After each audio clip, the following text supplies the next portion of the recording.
بسم اللہ الرحمن الرحیم۔ السلام علیکم ورحمۃ اللہ وبرکاتہ۔ الحمدللہ رب العالمین والصلاة والسلام علی اشرف الانبیاء والمرسلین نبینا محمد وعلی آلہ واصحابہ اجمعین وبعد۔ برادران اسلام، دینی اور ملی بھائیوں، نوجوان دوستوں، احباب اور بزرگوں، قابل احترام ماں اور بہنوں، عزیز بچوں، اللہ کے فضل و کرم سے، اس کی توفیق سے کتاب التوحید کے ابواب جو خالص توحید عبادت سے متعلق ہیں وہ آپ کے سامنے بیان کیے جا رہے ہیں۔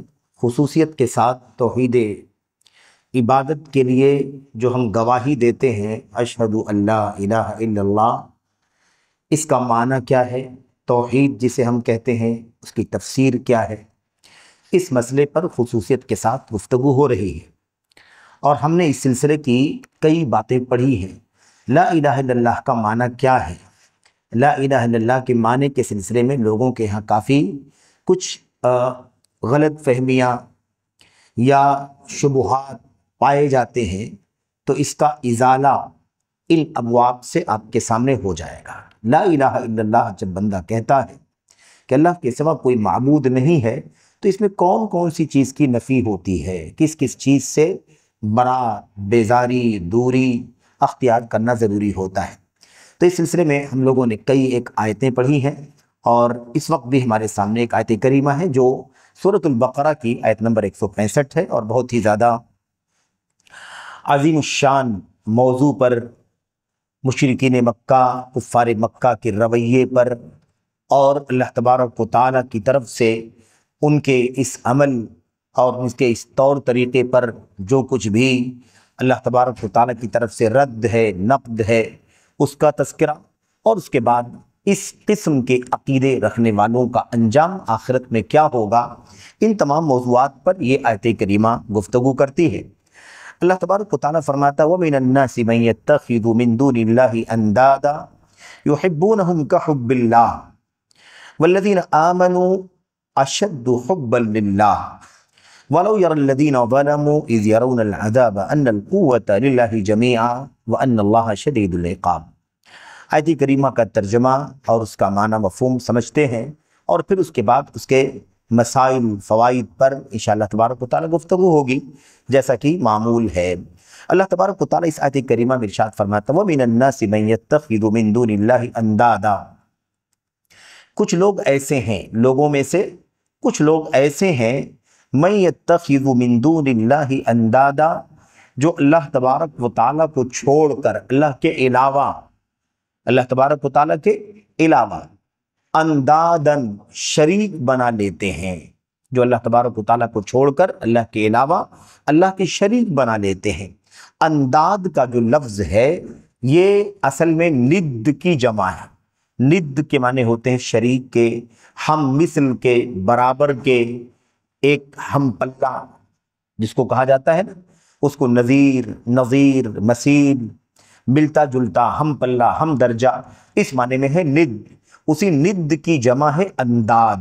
تو ند کے معنی اگر شریک کے، ہم مثل کے ہوتے ہیں، تو یہ اسی کی جمع ہے اندادن، بہت سارے ہم مثل، بہت سارے شریک۔ تو اللہ فرماتا ہے کچھ لوگ ایسے ہیں لوگوں میں سے جو اللہ تبارک و تعالیٰ کو چھوڑ کر اللہ کے سوا بہت سارے شریک بنا لیتے ہیں، بہت سارے ایسے لوگوں کو کھڑا کر لیتے ہیں جن کو اللہ کے برابر سمجھتے ہیں، اللہ کے ہم مثل سمجھتے ہیں، اللہ کے ہم پلہ سمجھتے ہیں، اللہ کے ہم سر سمجھتے ہیں۔ اس طرح سے اللہ تبارک و تعالیٰ ان کا تذکرہ فرماتا ہے۔ اچھا، ان لوگوں کو اللہ تبارک و تعالیٰ کے سوا جن کو یہ بنا لیتے ہیں شریک، ساجھیدار، یحبونہم کحب اللہ، یہ لوگ ان سے محبت کرتے ہیں ایسے جیسے اللہ سے محبت ہونی چاہیے۔ جیسے اللہ سے محبت ہونی چاہیے اس طرح سے محبت کس سے کرتے ہیں؟ ان لوگوں سے کرتے ہیں جن کو اللہ کے سوا یہ ساجی اور شریک بنا لیتے ہیں، ان کے ہم مثل، ہم پلہ بنا لیتے ہیں اللہ تبارک و تعالیٰ کے، ان سے یہ ایسی محبت کرتے ہیں جیسے اللہ تبارک و تعالیٰ سے محبت ہونی چاہیے۔ اللہ تبارک و تعالیٰ فرماتا والذین آمنوا، لیکن ایمان والوں کا معاملہ کیا ہے؟ ایمان والوں کا طور طریقہ، ان کا عقیدہ، ان کا رویہ کیا ہے؟ ایمان والوں کا رویہ مومنانہ ہے، موحدانہ ہے۔ اللہ فرماتا ہے والذین آمنوا، رہے وہ لوگ جو ایمان والے ہیں تو ان کا معاملہ کیا ہے؟ اشد حبا للہ، وہ اللہ تبارک و تعالیٰ سے بہت زیادہ محبت کرتے ہیں۔ ایمان والے کیا کرتے ہیں؟ اللہ تبارک و تعالیٰ سے اشد حبا، بے انتہا شدید محبت، بہت زیادہ محبت کرتے ہیں اللہ تبارک و تعالیٰ سے۔ یہ ہو گیا رویہ دونوں فریق کا، مشرکین کا رویہ کہ وہ اپنے شرکاء اللہ کے ساجداروں کے ساتھ، ہمسروں کے ساتھ ایسے محبت کرتے ہیں، ایسی محبت کرتے ہیں جیسے اللہ سے محبت ہونی چاہیے۔ ایمان والوں کا معاملہ کیا ہے؟ ایمان والے اللہ سے محبت کرتے ہیں، صرف اللہ سے محبت کرتے ہیں، اور اللہ سے ان کی محبت سب سے زیادہ محبت ہے۔ شرکاء سے تو ان کو کوئی تعلق ہی نہیں ہے، لیکن اللہ سے جو محبت ہے وہ محبت اشد، بے انتہا، سب سے زیادہ اللہ تبارک و تعالیٰ سے محبت کرتے ہیں۔ دونوں فریقوں کا رویہ ہو گیا۔ اس کے بعد اب یہاں پر اگلے حصے میں آیت کریمہ کہ اللہ تبارک و تعالیٰ وعید، دھمکی، سزا اللہ تبارک و تعالیٰ بیان فرما رہا ہے۔ کیا ہے وہ؟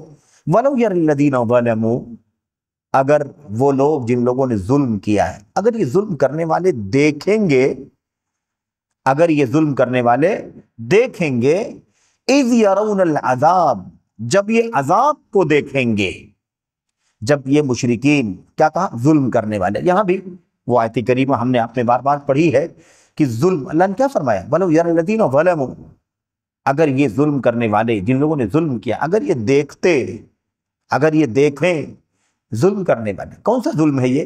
شرک کرنے والے۔ اللہ تبارک و تعالیٰ نے فرمایا نا سب سے بڑا ظلم ہے، بہت بڑا ظلم ہے، ظلم عظیم ہے۔ اللہ تبارک و تعالیٰ کے ساتھ شرک کرنا یہ ظلم عظیم ہے۔ یہاں بھی اللہ تبارک و تعالیٰ نے ان لوگوں کے لیے وہی لفظ استعمال کیا، اگر یہ ظلم کرنے والے دیکھیں۔ اب ابھی ان لوگوں نے ظلم کیا ہے، مشرکین نے اللہ تبارک و تعالیٰ کا ساجی بنا لیا، شریک بنا لیا، ہمسر بنا لیا، مقابل بنا لیا، اور ان سے ایسے محبت کرتے ہیں جسے اللہ تبارک و تعالیٰ سے محبت کرنا چاہیے۔ تو اب دیکھیے یہی کیا ہے؟ ظلم ہے ان کا، اللہ تبارک و تعالیٰ کا ساجیدار بنانا، شریک بنانا، یہی ظلم ہے، اور ان سے ایسی محبت کرنا جیسے اللہ تبارک و تعالیٰ سے محبت ہونی چاہیے۔ یہ بھی کیا ہے؟ یہ بھی دوہرا شرک ہے، دوہرا ظلم ہے، ظلم در ظلم ہے۔ اللہ تبارک و تعالیٰ کے حق کو یہ اللہ تعالیٰ کے شریکوں کو دیتے ہیں۔ اللہ تبارک و تعالیٰ نے یہ بھی فرمایا مَن يَتَّخِذُ مِن دُونِ اللَّهِ، جو اللہ کو چھوڑ کر شریک بناتے ہیں۔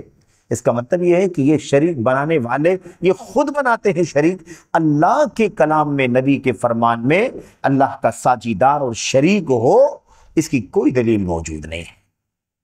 اللہ تعالیٰ نے اس بات کو بیان فرمایا ما انزل اللہ بہا من سلطان، ما انزل اللہ بہا من سلطان، یہ جن لوگوں کو اللہ کا شریک ساجیدار بناتے ہیں، اللہ تعالیٰ نے ان کی کوئی دلیل قرآن و سنت میں نہیں اتاری ہے۔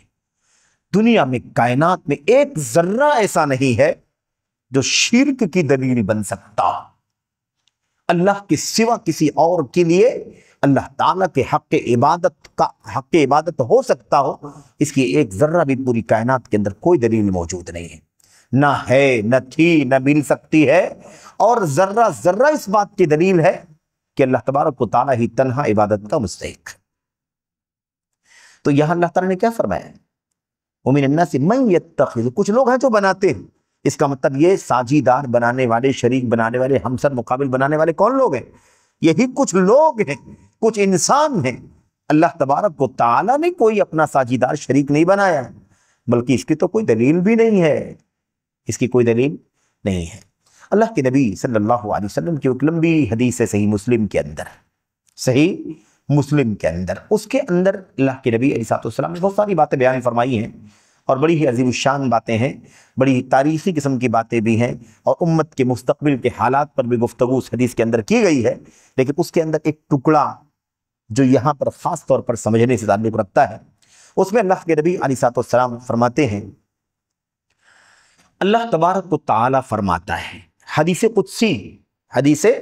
قدسی، اللہ کے نبی فرماتے ہیں، اللہ تبارک و تعالیٰ فرماتا ہے انی خلقت عبادی حنفاء کلہم، انی خلقت عبادی حنفاء کلہم، میں نے اپنے تمام بندوں کو حنفاء بنایا ہے۔ حنفاء، حنیف کی جمع حنفاء، اور حنیف کے معنی کیا ہوتے ہیں؟ تمام باطل معبودوں سے، ہے نا، شرک سے، کفر سے، نفاق سے، بدعات سے، انبیاء سے، اولیاء سے، صالحین سے، فرشتوں سے، ایسے ہی جنوں سے، شیاطین سے، سورج چاند ستارے دیوی دیوتا شجر حجر قبر جتنے بھی غیر اللہ ہیں، ان سب سے کنارہ کشی اختیار کر کے، ان سب سے الگ تھلگ ہو کر کے ایک اللہ کی طرف مائل ہونے والا پیدا کیا۔ اللہ تبارک و تعالیٰ نے اس بات کا اعلان کیا، یہ اللہ کا اعلان ہے، نبی کریم صلی اللہ علیہ وسلم کے ذریعے سے ہم تک یہ پیغام پہنچ رہا ہے، میں نے اپنے بندوں کو حنیف پیدا۔ یہ اس بات کی دلیل ہے کہ کسی بندے کو اللہ تبارک و تعالیٰ نے پیدائشی طور پر شرک پر نہیں پیدا کیا ہے۔ شرک کی بنیاد پر کسی کی تخلیق نہیں ہوئی ہے، سب کی تخلیق اور پیدائش جو ہوئی ہے اللہ تبارک و تعالیٰ کی طرف سے۔ اللہ کی تمام بندگان اللہ تبارک و تعالیٰ کے بیان، اللہ تعالیٰ کے اعلان کے مطابق حنفاء پیدا کیے گئے۔ حنفاء، سب سے بائیکاٹ، سب سے کنارہ کشی، ایک اللہ تبارک و تعالیٰ کی طرف مائل ہونے والے، جھکنے والے، ایک اللہ تبارک و تعالیٰ کی عبادت و بندگی کرنے والے، ایک اللہ تبارک و تعالیٰ کو خالق و مالک اور معبود حقیقی سمجھنے والے، یعنی سب سے کنارہ کشی، ایک اللہ کی طرف میلان، جھکاؤ، رجحان۔ ایسے ہی میں نے سارے بندوں کو پیدا کیا، اور کلہم، تمام کے تمام بندوں کو میں نے ایسے پیدا کیا۔ پھر یہ شرک کیسے ہونے لگا؟ یہ قبروں مزاروں پر درشن کیسے ہونے لگا؟ اللہ کے اولیاء اور صالحین کو حق عبادت کیسے دیا جانے لگا؟ اللہ تبارک و تعالیٰ کا جو حق محبت ہے، جس محبت میں کوئی ساجیدار شریک نہیں ہو سکتا، اس طرح کی محبت اللہ کے سوا سے کیسے ہونے لگی؟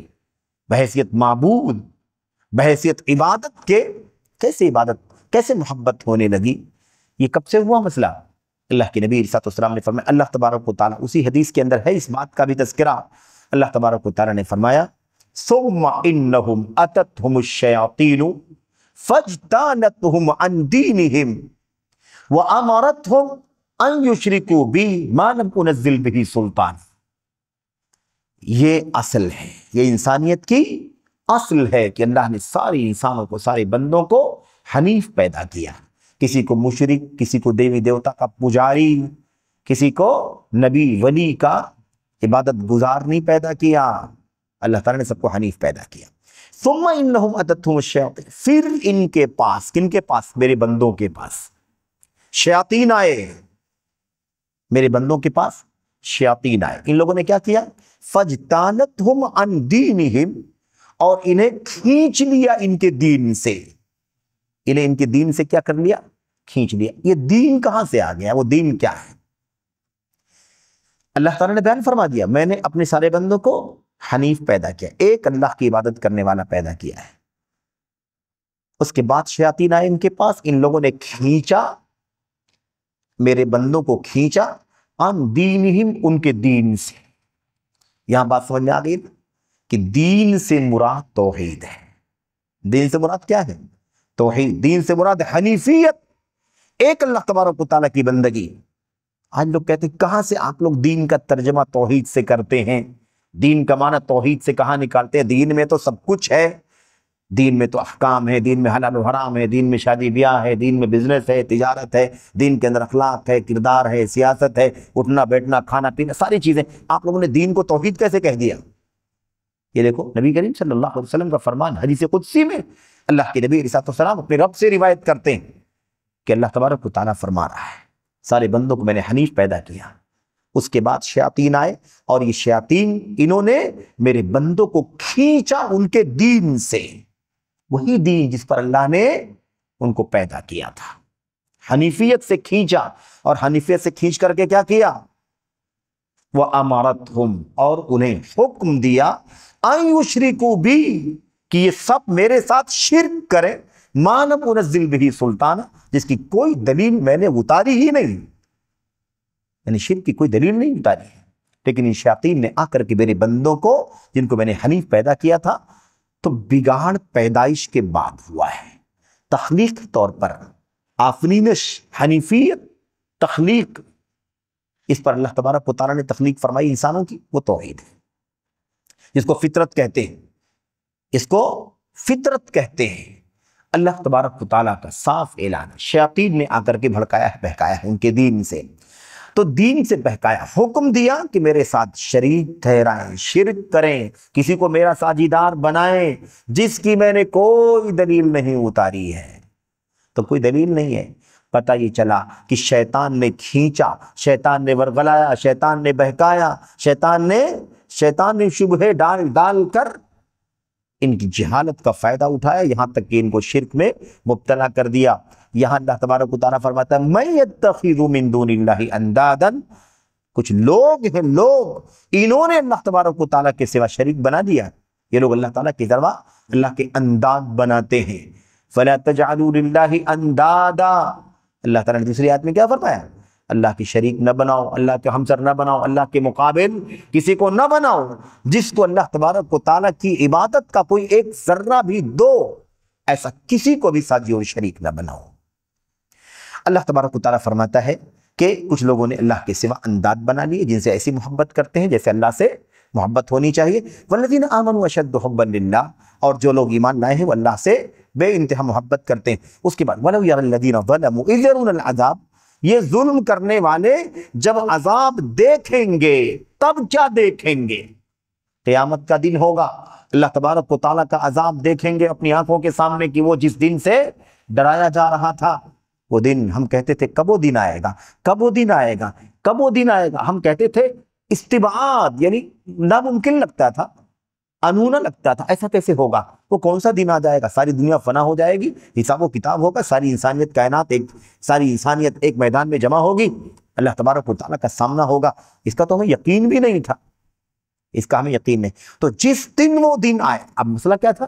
مسئلہ یہ تھا کہ مشرکین مکہ تو آخرت پر بھی یقین نہیں رکھتے تھے، باس بعد الموت، مرنے کے بعد دوبارہ اٹھایا جانا ہے، اس کا یقین نہیں تھا انہیں۔ وہ کہتے تھے کہ یہ جو صبح شام ہو رہی ہے ایسے ہی ہو رہی ہے، یہ جو لوگ مر رہے ہیں، پیدا ہو رہے ہیں، بہت سارے لوگوں کی موت ہو رہی ہے اور بہت سارے لوگ پیدا ہو رہے ہیں، یہ سب کیا ہے؟ یہ گردش ایام، حوادثات، دنیا کا یہ دن آتا ہے جاتا ہے، سال گزر رہے ہیں، مہینے گزر رہے ہیں، دن گھنٹے منٹ گزر رہے ہیں، تو اسی گزرانے وقت کے نتیجے میں یہ سب ہو رہا ہے۔ وَمَا يُهْلِكُنَا إِلَّا الدَّهْرُ، کیا کہتے تھے؟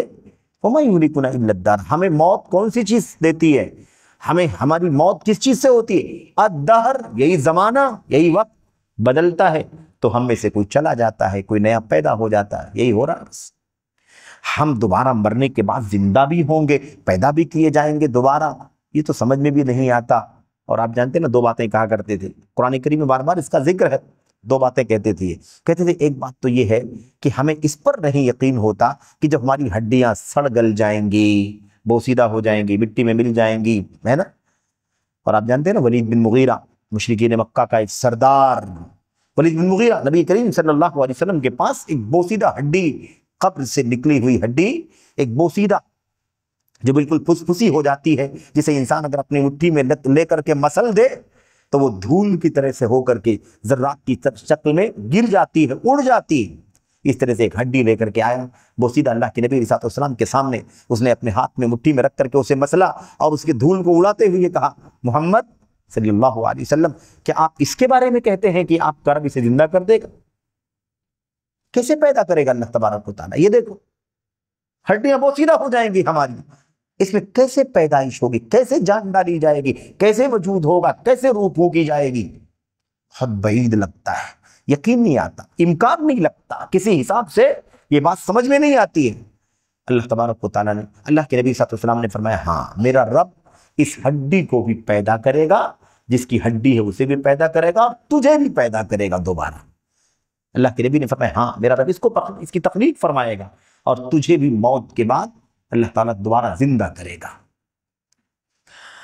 قُلْ يُحْيِيهَا الَّذِي، اللہ تعالیٰ نے سورہ یاسین میں فرمایا، اللہ تبارک تعالیٰ کیا فرمایا؟ وہی اللہ، آپ کہیے وہی اللہ ان ہڈیوں کو دوبارہ زندہ کرے گا بوسیدہ، جس نے انہیں پہلی مرتبہ پیدا کیا تھا۔ پہلی مرتبہ جب پیدا کیا تھا تب تو یہ بوسیدہ والی ہڈی بھی نہیں تھی، یہ سڑی والی ہڈی بھی نہیں تھی، تب تو کچھ تھا ہی نہیں، اللہ نے پیدا کر دیا۔ تو اب ایک بار اللہ نے بغیر کسی مثال کے، بغیر کسی سمپل کے، بغیر کسی مادے کے اللہ نے پیدا کر دیا جب، تو اب اللہ تبارک و تعالیٰ اگر اسے دوبارہ مٹا کر کے پھر سے پیدا کرنا چاہے تو پہلے والی پیدائش کے مقابلے میں دوسری والی پیدائش مشکل ہے کہ آسان ہے؟ آسان ہے۔ جب پہلی بار پیدا اللہ نے کر دیا، جب کچھ نہیں تھا، تو اللہ تبارک و تعالیٰ دوبارہ موت دے کر کے کیوں پیدا نہیں کرے گا؟ بدرجہ اولا اللہ تبارک و تعالیٰ کو اس بات پر قدرت ہے، بلکہ یہ تو اور زیادہ آسان ہے۔ ہر چیز اللہ تبارک و تعالیٰ کے لیے آسان ہے، لیکن یہ تمہاری سمجھ کے لیے، تمہاری عقل میں بیٹھے، اس لیے اللہ تبارک و تعالیٰ نے فرمایا کہ یہ پہلے والی تخلیق مشکل تھی یا دوسری والی تخلیق مشکل ہے؟ ظاہر ہے کہ پہلی والی مشکل تھی، اللہ کے لیے وہ آسان ہے، کچھ بھی چیز نہیں، کچھ بھی حیثیت نہیں ہے، تو اللہ تبارک و تعالیٰ دوسری مرتبہ پیدا کیسے نہیں کرے گا؟ یہ تو بدرجہ اولا آسان ہے۔ تو اللہ کے نبی علیہ السلام نے فرمایا کہ اللہ تعالیٰ اس کو بھی پیدا کرے گا، تجھے بھی دوبارہ زندہ کرے گا۔ تو ایک بات تو یہ کہتے تھے کہ ہمیں سمجھ میں نہیں آتا کہ کیسے ان بوسیدہ ہڈیوں کو اللہ تعالیٰ پیدا کرے گا۔ ایک بات، اس بات کو سمجھانے کے لیے اللہ تبارک و تعالیٰ نے قرآن کریم کے اندر بے شمار مثال دی، کھیتیوں کو مثال دے کر کے سمجھایا۔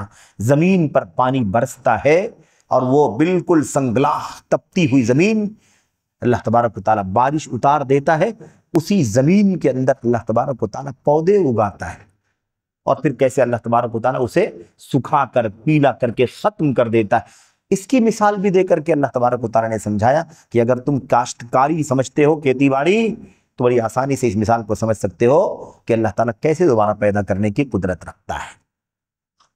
دوسری بات یہ کہتے تھے کہ اگر اللہ تبارک و تعالیٰ پیدا کرنے کی طاقت بھی رکھتا ہے اور پیدا کرے گا بھی، ہم مان بھی لیں، تو یہ ہماری سمجھ میں نہیں آتا کہ اللہ تبارک و تعالیٰ جب ہمیں پیدا کر چکا ہے تو پھر دوبارہ موت دے کر پھر پیدا کرنے کا مقصد کیا ہے؟ اگر دوبارہ پیدا ہی کرنا ہے تو زندہ ہی رکھے، اگر دوبارہ زندہ ہی کرنا ہے موت دینے کے بعد تو زندہ ہے، ابھی زندہ رکھا ہے، کنٹینیو زندہ ہی رکھتا مسلسل۔ موت دینا پھر زندہ کرنا، اس کی حکمت سمجھ میں نہیں آتی کہ اس کا فائدہ کیا ہے۔ تو اس کا اللہ تعالیٰ نے بار بار قرآن کریم کی متعدد، میرے بھائی متعدد، بلکہ شاید کوئی صفحہ شاید نہ خالی ہو، بعض اہل علم میں لکھا ہے کہ چند چھوٹی چھوٹی صورتوں کے علاوہ کوئی ایسی صورت نہیں ہے جس میں اس کا بیان نہ آیا ہو، اور وہ بیان ہے آخرت کا بیان، حساب و کتاب کا بیان۔ ظاہر سی بات، دوبارہ ہم زندہ کیے جائیں گے، لیکن وہ زندگی کہاں کی ہوگی؟ دنیا کی زندگی نہیں ہوگی، وہ آخرت کی زندگی ہوگی۔ یہ پہلی زندگی عمل کی زندگی ہے، حساب نہیں ہے اس کے اندر، اور وہ آخرت والی زندگی جب موت کے بعد دوبارہ زندہ کیے جائیں گے تو وہ آخرت کی زندگی ہوگی، حساب ہوگا، عمل کا موقع نہیں ہوگا۔ فَالْيَوْمَ عَمَلٌ وَلَا حِسَابٌ وَغَدًا حِسَابٌ وَلَا عمل، جیسا کہ علی بن ابی طالب رضی اللہ تعالیٰ عنہ نے غالباً یا عمر بن خطاب رضی اللہ تعالیٰ عنہ نے یہ بات فرمائی تھی کہ آج عمل ہے اس زندگی میں، جو زندگی اللہ نے ہمیں عطا فرمائی ہے، اس میں عمل کرنے کے لیے کہا گیا، عمل کرو۔ ابھی حساب و کتاب نہیں ہونا ہے، ابھی حساب و کتاب نہیں ہونا ہے، لیکن جب مر جائیں گے، مرنے کے بعد دوبارہ زندہ کیے جائیں گے، تو اس زندگی میں، آخرت والی زندگی میں، محشر والی زندگی میں اللہ تبارک و تعالیٰ ہم سے حساب لے گا، عمل کرنے کا موقع نہیں رہے گا۔ تو یہ بات ان کی سمجھ میں نہیں آتی تھی۔ اللہ تعالیٰ نے اس کا جگہ جگہ جواب دیا کہ وہ زندگی حساب و کتاب کے لیے ہے، یوم الدین ہے، یوم الحساب ہے، یوم التناد ہے، یوم التناوش ہے، مختلف یوم الجزا ہے، حساب و کتاب کا دن ہے۔ تمہارے ایمان، تمہارے عقیدے، تمہارا عمل، تمہارا سلوک، اللہ کے حقوق، بندوں کے حقوق، ہر پہلو سے اللہ تبارک و تعالیٰ ہمارا حساب و کتاب لے گا۔ بہرحال تو مشرکین مکہ، یہاں اللہ نے کیا فرمایا؟ وَلَوْ يَرَى الَّذِينَ ظَلَمُوا، اگر یہ ظالم دیکھتے، جب یہ دیکھیں گے اپنی آنکھوں سے عذاب کو، آج تو سمجھ میں نہیں آتا ان کو، کیونکہ مرنے کے بعد دوبارہ زندہ کیے جانے کا یقین ہی نہیں، تو لیکن جب دیکھیں گے اپنی آنکھوں سے تب ان کو یقین آئے گا۔ اللہ فرماتا ہے اِذْ يَرَوْنَ الْعَذَابَ، جب یہ عذاب کو اپنی آنکھوں سے دیکھیں گے تو ان کی سمجھ میں آ جائے گا أَنَّ الْقُوَّةَ لِلَّهِ جَمِيعًا، ساری طاقت، ساری قوت کس کی ہے؟ جمیعاً، ساری کی ساری طاقت اللہ تبارک و تعالیٰ کی۔ قدرت، طاقت جتنی بھی ہے پوری کائنات میں اللہ کی ودیعت کردہ ہے، اللہ کی عطا کردہ ہے۔ ساری قوتوں کا مالک کون ہے؟ اللہ تبارک و تعالیٰ ہی ہے۔ ہمارے پاس قوت ہے، طاقت ہے، یہ طاقت و قوت اللہ کی ودیعت کردہ ہے، عطا کردہ ہے، دی ہوئی ہے۔ اللہ تعالیٰ جب چاہے لے لے، جب چاہے لے لے، یہ ہماری اپنی نہیں ہے، مستقل نہیں ہے، پرماننٹ۔ یہی ساری چیزوں کے بارے میں جان کے رکھیے، زندگی جو اللہ نے دی ہے یہ پرماننٹ نہیں ہے، اللہ کی عطا کردہ ہے، جب تک دیا ہے تب تک جیے ہیں، جییں گے، کھائیں گے، رہیں گے، زندگی کے فائدہ اٹھائیں گے۔ جب اللہ تعالیٰ کہے گا زندگی چھین لے، اللہ نے مال دیا ہوا، مال کیا ہے؟ مال بھی ودیعت کردہ ہے۔ مال کیا ہے؟ ودیعت کردہ ہے، اللہ کا عطا کردہ ہے۔ جب تک ہم زندہ ہیں اللہ نے ہم کو مال دیا، ہم تصرف کریں، خریدیں، بیچیں۔ یہ سارا خریدا ہوا، سارا بیچا ہوا، جب سارے خریدنے والے، سارے بیچنے والے ختم ہو جائیں گے تو مال کہاں جائے گا؟ کہاں جائے گا مال؟ اللہ کے پاس لوٹ جائے گا، جس کا ہے سب اسی کا ہے۔ تو اللہ تبارک کی یاد رکھیں، تو ہماری زندگی کی تمام چیزیں اللہ تبارک و تعالیٰ کی ودیعت کردہ ہیں، اسی لیے ہم منمانی تصرف نہیں کر سکتے۔ اللہ تبارک و تعالیٰ کی عطا کردہ ہے، اس کے حکم، اس کے دین، اس کی شریعت اور اس کی تعلیمات کے مطابق ہی ہمیں ان تمام چیزوں میں تصرف کرنا۔ اللہ تعالیٰ فرماتا ہے ان القوۃ للہ جمیعا، ان کو اس وقت اچھی طرح سے یقین ہو جائے گا جب وہ اپنی آنکھوں سے عذاب دیکھیں گے، یقین ہو جائے گا ان القوۃ للہ جمیعا، کہ ساری طاقت کس کی ہے؟ اللہ تبارک و تعالیٰ کی۔ تب ان کو سمجھ میں آئے گا ہم نے کس کس کو کیا کیا کھڑا کر لیا تھا، ساجیدار، روزی دینے والا، صحت دینے والا، بیماری دینے والا، پریشانی ٹالنے والا، ہے کہ نہیں؟ کامیابی، ناکامی، ہم نے نہ جانے کس کس مقصد کے لیے، نہ جانے کس کس کو شریک بنا رکھا تھا، ند بنا لیا، ہم سر مقابل بنا لیا تھا۔ آج تو اللہ تبارک و تعالیٰ کے سوا کسی کے ہاتھ میں طاقت نہیں ہے، ساری طاقت کس کے ہاتھ میں ہے؟ آن الملک۔ اللہ تبارک و تعالیٰ کیا فرمائے گا؟ آن الملک، میں بادشاہ ہوں۔ دنیا میں بہت سارے بادشاہ ہیں کہ یہی اسی کا حصہ، یہ بھی لوگوں کے پاس بادشاہت ہے، لوگوں کے پاس اختیار ہے، لوگوں کے پاس پاور ہے۔ یہ سارا اختیار، ساری بادشاہت، سارا پاور، ساری طاقت، سارا تصرف، سارا حول، ساری قوت کس کی ہے؟ اللہ تبارک و تعالیٰ کی ہے۔ تو بادشاہ دنیا میں بہت سارے ہیں، آئے ہیں اور ابھی آگے بھی آئیں گے، لیکن سب چلے جائیں گے۔ وہی اصل بادشاہ جس نے لوگوں کو بادشاہت بھی دی ہے، لوگوں کو عزت بھی دی ہے، لوگوں کو ذلت بھی دیتا ہے، لوگوں کی بادشاہتیں چھین بھی لیتا ہے، اسی اللہ واحد کی بادشاہت باقی بچے گی۔ تو اللہ فرمائے انا الملک، میں بادشاہ ہوں، انا الدیان، میں فیصلہ کرنے کا اختیار رکھتا ہوں۔ این الجبارون، این المتکبرون، کہاں ہے جبار؟ اپنے آپ کو پاور والے، طاقت والے، زور والے، زبردستی کرنے والے، جو اپنے آپ کو دنیا میں بہت زیادہ اپنے آپ کو طاقتور سمجھتے تھے، اختیارات والا سمجھتے تھے اپنے آپ کو۔ این الجبارون، وہ کہاں ہیں طاقت والے، بلبوتے والے؟ ہے کہ مال ہے، دولت ہے، اسباب ہے، وسائل ہیں، جاہ و حشم ہے، خدم ہے، ساری طاقتیں ہیں، سارے اسباب و وسائل ہیں، وہ جبار کہاں گئے؟ این الجبارون، وہ کہاں ہیں؟ این المتکبرون، وہ اپنے آپ کو اونچا سمجھنے والے متکبرین کہاں ہیں؟ یہاں متکبر سے مراد صرف وہی نہیں جو تکبر کرتا ہے، اکڑ کے چلتا ہے، اکڑ کر کے بولتا ہے، اکڑ کر کے رہتا ہے، وہی مراد نہیں ہے، تو بہت معمولی چیز ہے کہ جتنے لوگ توحید کے باغی ہیں سب متکبر ہیں، جتنے مشرک ہیں سب متکبر ہیں۔ اس کا مطلب یہ ہے کہ انہوں نے اللہ تبارک و تعالیٰ کا کہا نہیں مانا کہ میں اللہ ہوں اکیلا، میں اکیلا معبود حقیقی ہوں، مجھے مانو، میری عبادت کرو۔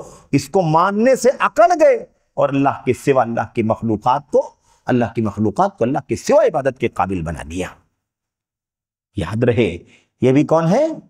یہ اصل متکبر ہیں، جو مشرک ہیں وہ کون ہیں؟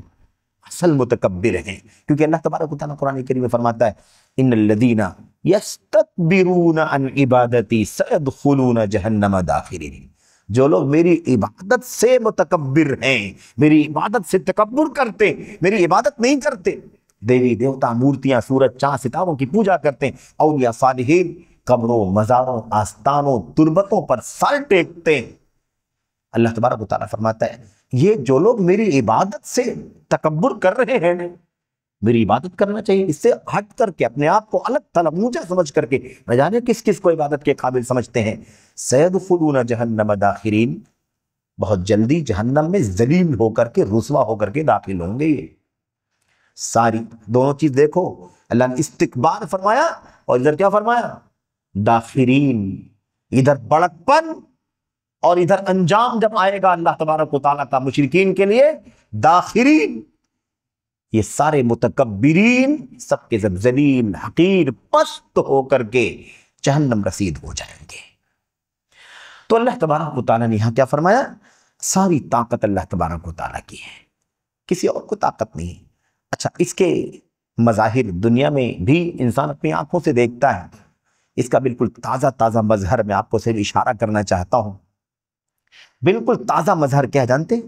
ابھی جو کورونا کی وبا آئی تھی، ہے نا، کورونا کی وبا جو آئی تھی، ابھی جو کووڈ جو مرض آیا تھا، جو اس کے جراثیم آئے تھے، وائرس آئے تھے، اللہ عالم کیا کیا چیز تھی اس کے اندر، اللہ کے سوا کوئی نہیں جانتا، لیکن ساری دنیا بے بس ہو گئی تھی کہ نہیں ہو گئی تھی؟ ساری سپر طاقتیں، دولت جن کے پاس سب سے زیادہ، ٹیکنالوجی جن کے پاس سب سے زیادہ، انٹرنیشنل لیول کے بڑے بڑے ماہرین اطباء، میڈیکل سائنس کے ایکسپرٹ جن کے پاس، آسٹریلیا اور کون کون سے ملک ہیں جن کے بارے میں سنا جاتا تھا کہ دنیا کے سب سے بڑے ماہرین میڈیکل سائنس کے وہاں پر پائے جاتے ہیں، سب کے سب بے بس تھے کہ نہیں بے بس تھے؟ سب کو اپنی جان بچانے کی فکر پڑی ہوئی تھی، جان کیسے بچے گی؟ نہ دولت کام آئی، نہ طاقت کام آئی، نہ ان کے اپنے علم و تجربے کام آئے، نہ ان کا سائنس کام آیا، نہ ان کی ٹیکنالوجی کام آئی، سب کے سب بے بس۔ اللہ تبارک و تعالیٰ نے جس کو اٹھانا تھا اٹھا لیا، ساری کی ساری طاقت دھری کی دھری رہ گئی۔ ان القوۃ للہ جمیعا، ساری طاقت اللہ تبارک و تعالیٰ کی۔ یہ مثال اللہ تبارک و تعالیٰ کے کلام کی آیت کریمہ آخرت سے متعلق گفتگو کر رہی ہے کہ جب یہ عذاب دیکھیں گے قیامت کے دن، تب ان کو سمجھ میں آ جائے گا کہ ہم نے تو نہ جانے کس کس کو ساجیدار بنا رکھا تھا، انداد بنا رکھا تھا اللہ تبارک و تعالیٰ کے سوا، اور ہم تو ان سے اللہ جیسی محبت کرتے تھے۔ آج حساب و کتاب کا دن ہے، عذاب آنکھوں کے سامنے دکھائی دے رہا ہے۔ اس شرک کے نتیجے میں اب اللہ کے عذاب سے ہمیں کوئی نہیں بچا سکتا، اس بات کا انہیں ایک دم یقین ہو جائے گا۔ اور کیا ہے آگے؟ وَأَنَّ اللَّهَ شَدِيدُ الْعِقَابِ، عذاب، وَأَنَّ اللَّهَ شَدِيدُ الْعَذَابِ، اور اس بات کو بھی اپنی آنکھوں سے دیکھ لیں گے وہ کہ اللہ تبارک و تعالیٰ سخت سزا دینے والا ہے، سخت عذاب دینے والا ہے۔ آج کسی کے کچھ نہیں چلنے والی۔ اب وہ سارے عقیدے، حالانکہ اس کا تذکرہ آئے گا انشاءاللہ تبارک و تعالیٰ، بہت سارے ابواب پڑھنے ہیں ابھی، وہ سارے عقیدے کہ فلاں بزرگ نے اپنے چاہنے والوں کو بچا لیا جہنم کے عذاب سے، فرشتے کے ہاتھ سے روحوں کی تھیلی چھین لی، پوچھا کہاں لے کے جا رہے ہو؟ کہا یہ سب مجرم ہیں، جہنم کے مستحق ہیں۔ تھیلی فرشتے ملک الموت کے ہاتھ سے چھینی اور اس کے بعد انہیں آزاد کر دیا، اور انہیں کہا یہ ابھی زندگی جئیں گے اور اس کے بعد میرے چاہنے والے میری مرضی سے مریں گے۔ اس طرح کے واقعات ہیں نا عوام کے بیچ میں بہت سارے مشہور ہیں، اور وہ اپنی عادت بھی نہیں ہے کہ وہ سارے اتنے سطحی قسم کے واقعات اور اتنی سطحی قسم کی باتیں لا کر کے آپ کے سامنے پیش کی جائے، لیکن اشارہ اس لیے تاکہ عوام کو سمجھ میں آئے یہ اللہ تبارک و تعالیٰ نقشہ منظر کشی کر رہا، قیامت کے دن کا حال کیا ہوگا۔ آج دنیا نے نہ جانے کیسے کیسے ڈھونگ بنا رکھے، اللہ کے سوا کو اللہ سے زیادہ طاقت دے رکھی ہے۔ اللہ کا نظام، اللہ تبارک و تعالیٰ کے ملائکہ، اللہ کے فرشتے کس کس کام پر مامور ہیں؟ کیا آسان کام ہے؟ یہ کیا کوئی جوک ہے، کوئی پہیلی ہے کیا؟ اس طرح کی بات کہی جائے کہ ملک الموت کے ہاتھ سے روحوں کی تھیلی چھین لی جائے۔ اللہ اکبر۔ فَإِذَا جَاءَ أَجَلُهُمْ لَا يَسْتَأْخِرُونَ سَاعَةً وَلَا يَسْتَقْدِمُونَ۔ انسانیت کا، انسان اور جن جتنے بھی جاندار ہیں، ان کے یہ اور ان کے علاوہ، ایک سیکنڈ بھی جب ان کا وقت مقرر آ جائے گا، وقت مقرر روح قبض ہونے کا وقت آ جائے گا، لا یستاخرون ساعتن، ایک گھڑی بھی لیٹ نہیں ہوگا، ولا یستقدمون، نہ ایک گھڑی پہلے ہوگا۔ جب وقت آئے گا اس وقت ہی انسان کی روح کیا ہوگی؟ قبض ہو جائے گی۔ نہ انبیاء، نہ اولیاء، نہ صالحین، نہ ملائکہ، کوئی نہیں۔ اللہ تبارک و تعالیٰ کا فیصلہ اٹل، وَلَوْ كُنْتُمْ فِي بُرُوجٍ مُشَيَّدَةٍ، تم بڑے بڑے مضبوط محلوں میں کیوں نہ رہو، بڑے بڑے برجوں میں، ٹاوروں میں کیوں نہ رہو، جہاں کہیں رہو، وقت مقرر آئے گا، وہاں ملک الموت پہنچ کر کے تمہاری ہماری روح قبض کر لے گا۔ پھر کس کو جرأت ہے کہ روحیں لوٹا کر کے دوبارہ زندگی دے دے؟ میرے بھائیوں، تو خلاصہ کلام کیا ہے؟ اللہ تبارک و تعالیٰ نے اس آیت کریمہ کے اندر یہ بات بیان فرمائی کہ یہ ہے طریقہ جو مشرکین مکہ کا رویہ ہے، اور مشرکین مکہ کا انجام کیا ہوگا۔ یہ مشرکین مکہ ہی نہیں، دنیا میں جب جب جہاں جہاں جس جس جگہ اور جو بھی یہ کام کریں گے، سب کا یہی حشر ہوگا، یہی انجام ہوگا۔ قرآن کریم تو یہ ایک دن کے لیے نہیں ہے، کوئی عرب کے لیے نہیں ہے، کوئی 1000-2000 سال کے لیے نہیں، قیامت کی آخری ساعت تک، آخری دقیقے کی تک کے لیے قرآن کریم ہے۔ یہ اٹل فیصلہ ہے، اور یہ اللہ تبارک و تعالیٰ کے حق سے متعلق ہے، کوئی فقہی مسئلہ نہیں ہے اجتہاد کا کہ حالات کی تبدیلی سے تبدیل ہو جائے، حالات کی تبدیلی سے مسئلے کا حکم بدل جائے، ایسا بھی کوئی معاملہ نہیں ہے، یہ عقید توحید کا معاملہ ہے۔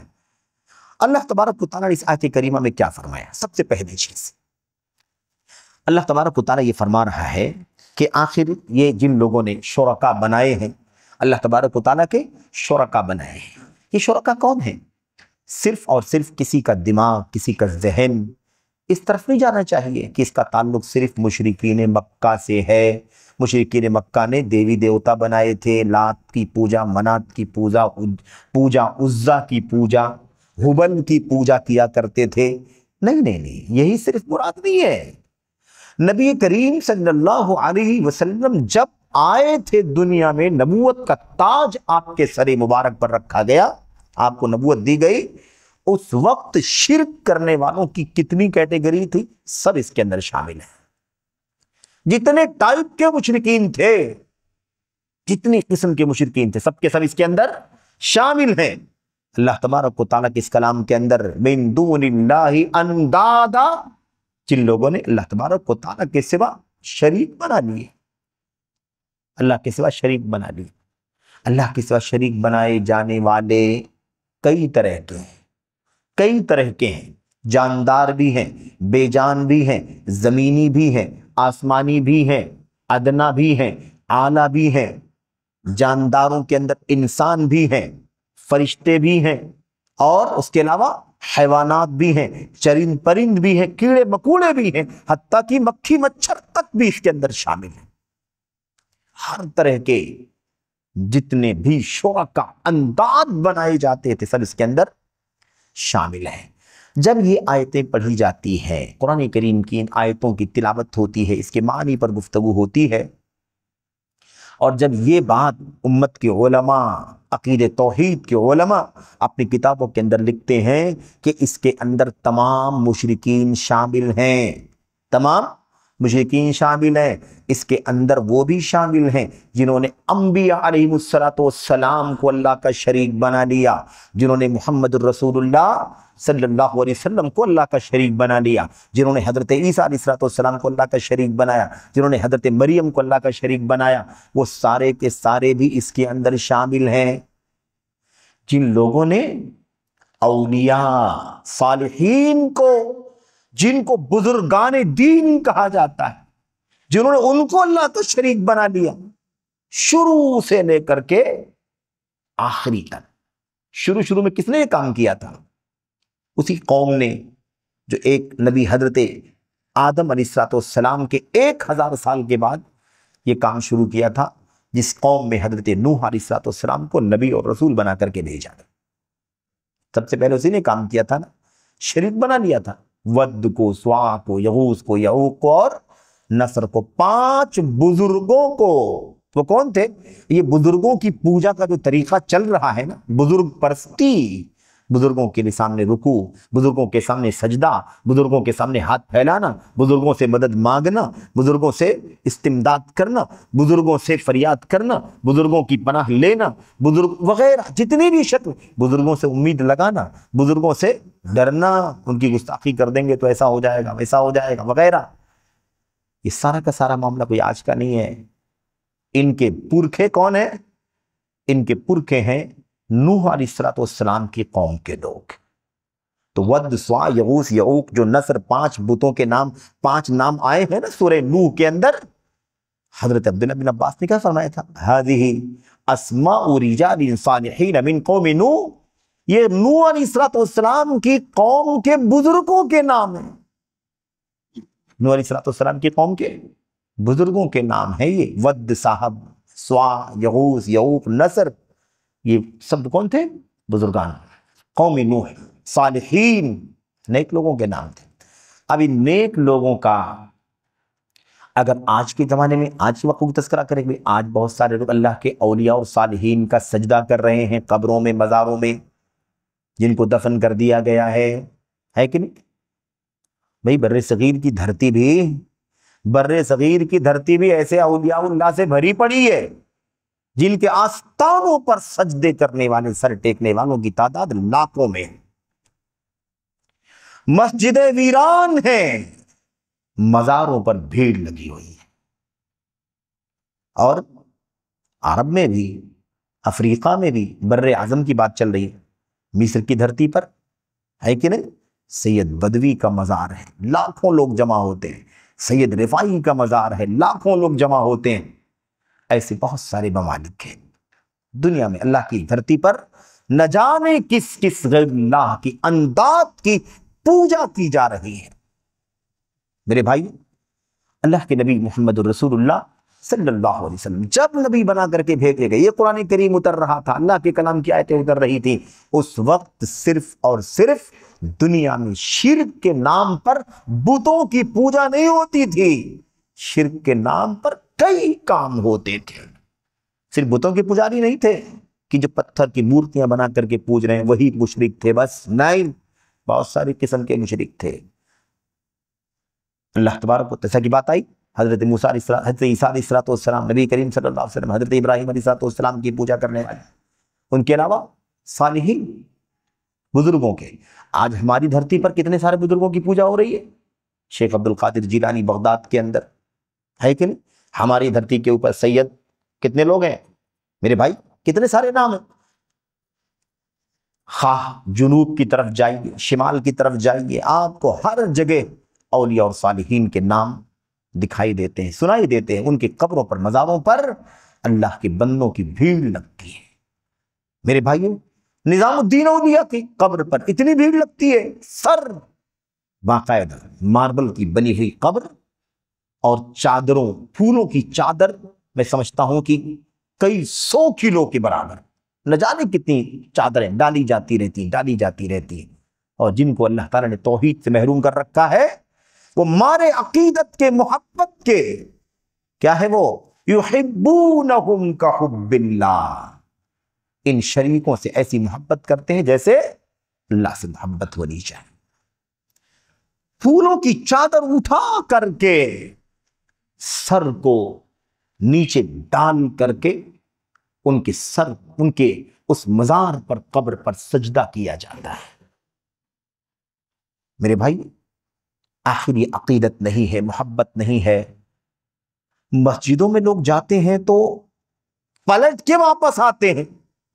اللہ کے گھر خانہ کعبہ کا اگر اللہ تبارک و تعالیٰ کی زیارت کی توفیق عطا فرما دے، حج کے سفر میں، عمرے کے سفر میں، یا اور دیگر مناسبتوں پر، تو لوگ یوں خانہ کعبہ کا طواف کر کے الٹا نکل کر کے باہر آ جاتے ہیں. مسجد نبوی صلی اللہ علیہ وسلم میں جاتے ہیں، الٹا نکل آتے ہیں. کوئی مسئلہ نہیں ہے بھی نہیں کوئی مسئلہ. ایسی کوئی تعلیم بھی نہیں ہے، ایسی کوئی تعلیم بھی نہیں ہے کہ آدمی پلٹ کر کے نہیں نکل سکتا ہے، پیچھ کی طرف سے نکلنا چاہیے، ایسی کوئی تعلیم بھی نہیں ہے. لیکن ان مزاروں پر آپ کو کوئی پلٹ کر کے نکلتا ہوا دکھائی نہیں دے گا. کیوں؟ یحبونہم کحب اللہ، بڑی محبت ہے ان سے، گستاخی ہو جائے گا، شان میں گستاخی ہو جائے گا، ان کا مقام گھٹ جائے گا. کیسے ان کو پشت دکھا سکتے ہیں؟ دنیا سے جا چکا ہے، موت ہو چکی ہے، لیکن مرنے کے بعد بھی، لیکن وہ ہم کہتے ہیں، ہم بڑی آسانی سے کہتے ہیں موت ہو چکی ہے. اللہ کے اولیاء کو مردہ نہیں تسلیم کرتے، یہ مردہ نہیں مانتے، پردہ مانتے، مردہ نہیں مانتے، پردہ مانتے ہیں. لیکن میرے بھائیوں، الفاظ کے بدلنے سے کیا ہوگا؟ موت تو موت ہے. ادب کے نام پر آپ کچھ بھی لفظ استعمال کر لیں، لیکن موت ہو چکی ہے ان کی، نبی کریم صلی اللہ علیہ وسلم کی موت ہو چکی ہے۔ انک میت وانہم میتون والجن والانس یموتون، اللہ کے نبی علیہ الصلوۃ والسلام نے فرمایا اللہ تبارک و تعالیٰ زندہ رہنے والی ذات، حی لا یموت، زندہ ہے، ہمیشہ سے ہمیشہ زندہ رہے گا، اسے موت نہیں آ سکتی۔ والجن والانس یموتون، جنات اور انسان سب کے سب مر جائیں گے۔ تو اللہ تبارک و تعالیٰ کی اس زمین پر نہ جانے کتنوں کی پوجا ہو رہی ہے کہ نہیں؟ اولیاء صالحین بڑی تعداد ہے، اس موضوع میں بھی داخل نہیں ہونا ہے، اشارہ مقصود ہے اتنی عقیدت ان سے محبت رکھی جاتی ہے۔ اللہ کا یہ کلام ہماری آنکھوں کے سامنے، ان سے ایسی محبت کرتے ہیں جیسے اللہ سے محبت ہونی چاہیے۔ اور یہاں تو آپ اندازہ لگائیں تو اللہ تبارک و تعالیٰ کے گھر میں اتنا زیادہ احترام نہیں رکھتے جتنا ان قبروں اور مزاروں میں جا کر کے ادب و احترام کا مظاہرہ کرتے ہیں۔ تو میں یہ کہہ رہا تھا کہ جب یہ آیتیں پڑھی جاتی ہیں نا، اور آج کل کے ان قبروں کے مزاروں کے پوجا کرنے والوں، سر ٹیکنے والوں، دعاؤں کے لیے ہاتھ اٹھانے والوں، سجدہ رکوع کرنے والوں، قبروں کا طواف کرنے والوں کو جب سمجھایا جاتا ہے کہ یہ دیکھو شرک کی مذمت ہے، کل قیامت کے دن مشرکین کا انجام یہ ہوگا، ان کا حال یہ ہوگا، تو وہ کہتے ہیں افسوس ہے یہ ساری آیتیں تو مکے میں بتوں کی پوجنے والوں کے بارے میں اتری ہے، ہم تو اللہ کے انبیاء، اللہ کے اولیاء اور صالحین سے تعلق رکھتے ہیں، آپ لوگ بتوں کی پوجا کرنے والوں سے متعلق آیتوں کو ہمارے بارے میں کیوں پڑھتے ہیں؟ یہ آیتیں تو مشرکین مکہ کے بارے میں، بتوں کی پوجا کرنے والوں کے بارے میں ہے، اور آپ لوگ ہم کو سمجھانے کے لیے جب بیٹھتے ہیں تو وہ بتوں والی آیتیں ہمارے بارے میں پڑھنا شروع کر دیتے ہیں۔ سوال یہ پیدا ہوتا ہے کہ اس تفریق کی کیا دلیل ہے؟ اس تفریق کی کوئی دلیل نہیں۔ مسئلہ شرک کا ہے، مسئلہ شریک بنانے کا ہے، مسئلہ انداد بنانے کا ہے، مسئلہ ساجدار بنانے کا ہے، مسئلہ عبادت کا کام اللہ تبارک و تعالیٰ کی جو عبادت ہے اس کا کوئی چھوٹا بڑا کام کسی غیر اللہ کے لیے کرنے کا ہے، سارا مسئلہ اس سے متعلق ہے۔ صرف بتوں کی پوجا کوئی کرے تو مشرک رہے گا، اور کوئی نبی کو پوجے تو، کوئی ولی کی کا سجدہ کرے تو، کوئی دیوتاؤں کے سامنے سر ٹیکے تو، کوئی مزاروں پر جا کر کے سجدہ کرے، رکوع کرے تو کیا مشرک نہیں کہلائے گا؟ وہ شرک تو شرک ہے۔ اللہ تبارک و تعالیٰ کے یہاں شرک میں ایسی کوئی تفریق نہیں ہے کہ بت کی پرستش ہو رہی ہو تو شرک، اور اگر کسی اونچے مقام کے نبی، مقرب فرشتے، نبی مرسل، ملک المقرب کی اگر پوجا ہو رہی ہو تو نہیں، اس کا مقام تو الگ ہے۔ ایسی کوئی دلیل نہیں ہے۔ شرک کرنے میں یہ نہیں دیکھا جائے گا کہ شریک کس کو کیا جا رہا ہے، شرک کرنے میں یہ دیکھا جائے گا کہ اللہ کا حق عبادت پامال کیا جا رہا ہے۔ چاہے مکھی کو شریک کرو تو بھی شرک، اور کسی نبی مقرب فرشتے کو یا نبی مرسل کو کوئی شریک کرے تو بھی شرک۔ اللہ کے حق کا مسئلہ ایسا ہے کہ اس میں کسی کو ساجدار نہیں بنایا جا سکتا، اس لیے یہ تفریق تو غلط ہے۔ اس لیے مشرکین مکہ کے لیے آیت کریمہ نہیں ہے، یہ آیت کریمہ مشرکین مکہ کے سیاق میں ہے، لیکن سارے مشرکین کے لیے ہے، تمام شرکاء کے معاملے میں ہے، کوئی کسی کو بھی شریک کیا جا رہا، انہوں نے دیوی دیوتاؤں کو شریک، اس کی ایسا نہیں زبردستی کی بات ہے۔ مسئلہ یہ ہے کہ نبی کریم صلی اللہ علیہ وسلم جب آئے تھے، نبی بنا کر کے آپ بھیجے گئے، نبی بنا کر کے آپ کو مبعوث کیا اللہ تبارک و تعالیٰ نے، اس وقت صرف یہی بتوں کی پوجا والا شرک نہیں تھا بھائی، نبیوں کی پوجا بھی ہوتی تھی، اولیاء کی پوجا بھی ہوتی تھی، سورج پوجنے والے بھی تھے، چاند کی پرستش کرنے والے بھی تھے، ستاروں کی پوجا کرنے والے بھی تھے، ہے کہ نہیں؟ مٹی کے، لکڑی کے، پتھر کے، سونے چاندی کے، تانبے پیتل کے، لوہے کے بھی بنائے ہوئے بتوں کی پوجا لوگ کیا کرتے تھے، قبروں کی، مزاروں کی پوجا بھی ہوتی تھی۔ لات منات عزا کے بارے میں کیا ہم نہیں جانتے؟ ہر طرح کے شرک پائے جاتے تھے، تو اللہ کے نبی علیہ السلام کے وقت تو شرک پائے جاتے تھے، وہ سارے کے سارے شرک ہمیشہ اس معنی میں شامل ہوں گے، قیامت تک جتنے شرک پیدا ہوں گے سب اس میں شامل ہیں۔ تو یہ بہرحال سرسری طور پر اس آیت کریمہ کا معنی ہے۔